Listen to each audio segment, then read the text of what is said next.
ভারত প্রায় সবগুলো নদীতে, অভিন্ন নদীতে বাঁধ বসিয়ে পানি নিয়ন্ত্রণের চেষ্টা করছে এবং বাংলাদেশের পানির যে ন্যায্য হিস্সা, নদীর পানির যে অধিকার আমাদের আছে, সেই অধিকার থেকে বঞ্চিত করে যাচ্ছে স্বাধীনতার পর থেকে। আমরা গঙ্গা চুক্তি হয়েছে, গঙ্গা পানি বন্টন চুক্তি হয়েছে, এই চুক্তি এই বছর শেষ হবে।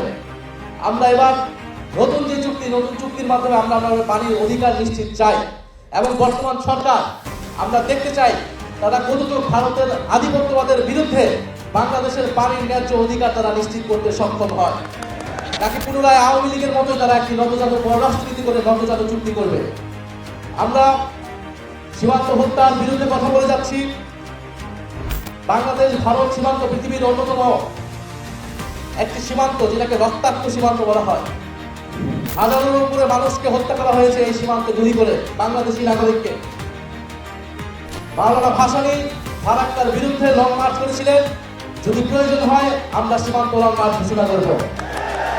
বাংলাদেশের সীমান্তকে আমরা সুরক্ষা করব, বাংলাদেশের নদীর পানির ন্যায্য হিস্সা আমরা নিশ্চিত করব, বাংলাদেশের সার্বভৌমত্বকে আমরা সুরক্ষা করব। আমরা বর্তমান সরকার কোথায় মাথা বন্ধক দিয়ে সরকারে বসেছে আমরা একেবারে স্পষ্ট নয়। আমরা বাংলাদেশকে কোনো পরশক্তির প্লেগ্রাউন্ড হিসেবে দেখতে চাই না। বাংলাদেশের তার সার্বভৌমত্ব এবং তার পররাষ্ট্রনীতি তার বাংলাদেশের জনগণের পক্ষেই তৈরি হবে বলে আমরা বিশ্বাস করি। আমরা সেটাই জনগণ চায় বলে বিশ্বাস করি।